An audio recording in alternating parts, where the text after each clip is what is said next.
Hi friends, welcome to Fatafat serial reviews.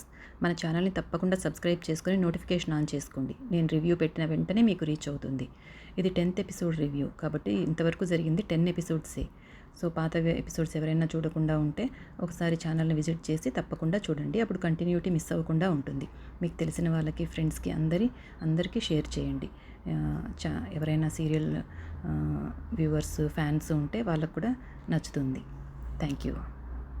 నిన్నటి ఎపిసోడ్లో విజయమ్మ ఎంత ప్రయత్నించినా తన ఆటలేమీ సాగకుండా లగ్నపత్రికలు ఎటువంటి ఆటంకం లేకుండా మార్చుకుంటారు. ఆ తర్వాత కార్తికేయ అండ్ సింధూరతో దండలు కూడా మార్పిస్తారు. అలా శుభకార్యం అంతా చక్కగా జరిగిపోతుంది. విజయమ్మ రుసరుసలాడుకుంటూ వెళ్ళిపోతుంది. విజయమ్మ కార్ దగ్గరికి వెళ్తుండగా సింధూర అమ్మ నాన్న వెనకాల వచ్చి అమ్మ ఆగండి అమ్మ ఒకసారి అని పిలుస్తారు. అప్పుడు విజయమ్మ ఆగి వాళ్ళ వైపు చాలా కోపంగా చూసి నేను చెప్పింది ఏంటి, మీరు చేసింది ఏంటి అని వాళ్ళని గదమాయిస్తుంది. అప్పుడు వాళ్ళు మా సింధూర మా అత్తమ్మ చాలా మంచిది అని చెప్పింది, కాబట్టి మా కూతురు ఇక్కడ సంతోషంగానే ఉంటుంది అని అనిపించిందమ్మా అని చెప్తారు. అప్పుడు పంజా విసిరే పులి కూడా అందంగానే కనిపిస్తుంది, అదేదో చిన్నపిల్ల చెప్పిందనేసి మీరు ఇలా ప్రవర్తిస్తారా అని వాళ్ళ మీద చాలా కోప్పడుతుంది విజయమ్మ. చెంచలమ్మ ఆస్తిపాస్తులు చూసి మీరు సంబరపడిపోయి ఒప్పుకున్నారనమాట అంటుంది.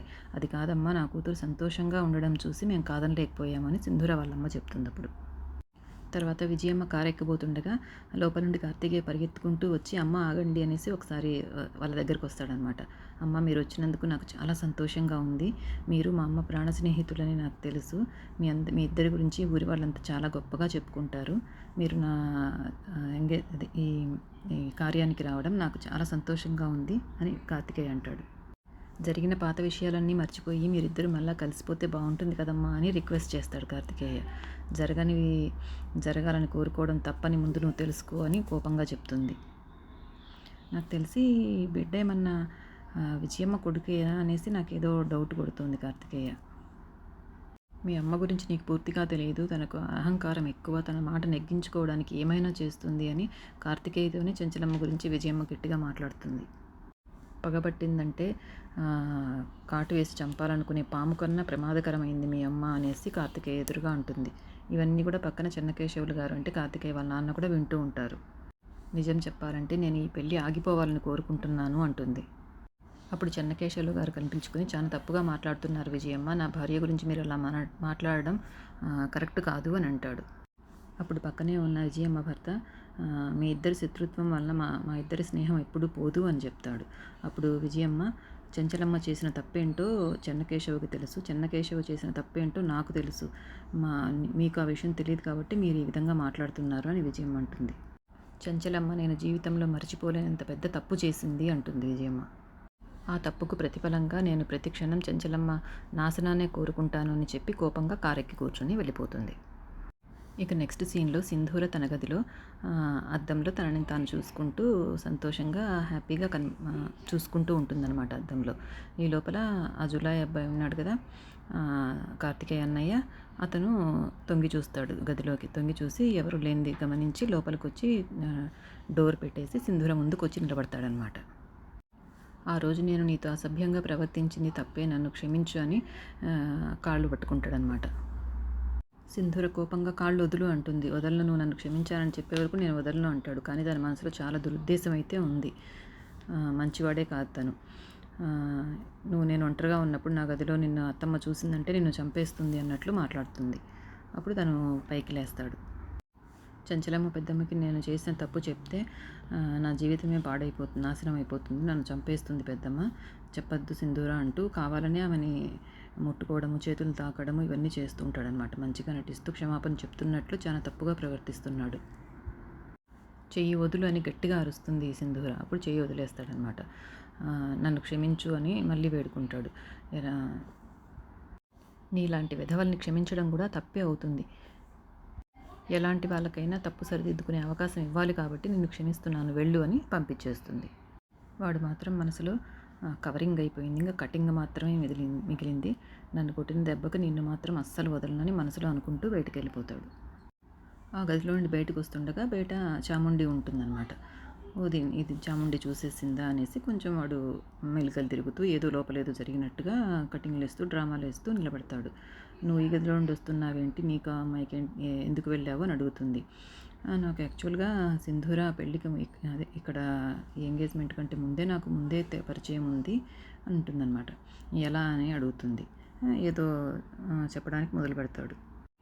మేమిద్దరం యాక్సిడెంటల్గా ఇద్దరం లవ్ చేసుకున్నాము. యాక్సిడెంటల్గా కార్తికేయ కూడా నేను లవ్ చేసిన అమ్మాయినే లవ్ చేశాడు అని ఏదో కథ మొదలు పెడతాడనమాట. ఒంటరిగా ఉన్న సింధూర గదిలోకి నేను వెళ్ళానంటే ఎవరూ చూడకుండా మా ఇద్దరిది ఎటువంటి రిలేషనో నువ్వే అర్థం చేసుకోవాలి కదా అని మాట్లాడతాడనమాట. చండాలమైన విధవలా ఉన్నాడు వీడు. అప్పుడు మంచి ట్విస్ట్ ఇస్తూ చాముండి వాడిని చెంప చెల్లుమనిపిస్తుంది అనమాట. చెంచలమ్మ అత్త ఆ అమ్మాయిని ఇంటి కోడలుగా తీసుకొచ్చిందంటే ఆ అమ్మాయి ఎలాంటిదో నేను బాగా అర్థం చేసుకోగలను అని చెప్తుంది. ఇది మాత్రం చాలా కరెక్ట్గా చెప్పింది చాముండి. నేను ఉండాల్సిన స్థలంలో ఇంకొకరుంటే నేను అస్సలు సహించలేను. ఈ ఇంటికి కోడలు అవ్వాల్సిన నేను మేనకోడలుగానే ఉండిపోను. తప్పకుండా నేనే కోడలు అవ్వాలి అని వాడితో చెప్తుంది. అప్పుడు అదెలా కుదురుతుంది అని వాడు అడుగుతాడు. ఆల్రెడీ మీ అత్త ఇంటి కోడలుగా తీసుకొచ్చేసింది కదా అని అంటాడు.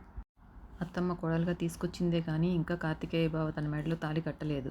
తాళి కట్టే లోపల నువ్వు చెప్పిన అబద్ధాన్ని నిజం చెయ్యి అని వాడికి చెప్తుంది. ఇక నెక్స్ట్ సీన్లో సింధూర వాళ్ళ ఇంట్లో వాళ్ళ నాన్న పడుకోకుండా రాత్రి మంచం మీద కూర్చొని చాలా దీర్ఘంగా విజయమ్మ చెప్పిన వాటి గురించి ఆలోచిస్తూ భయపడుతూ ఉంటాడు. ఇంతలో సింధూర వాళ్ళ అమ్మ తులసి వచ్చి ఏమైందండి అని అడుగుతుంది. నాకు చాలా భయంగా ఉంది తులసి అని అంటాడు. దేని గురించి అండి అని అడుగుతుంది.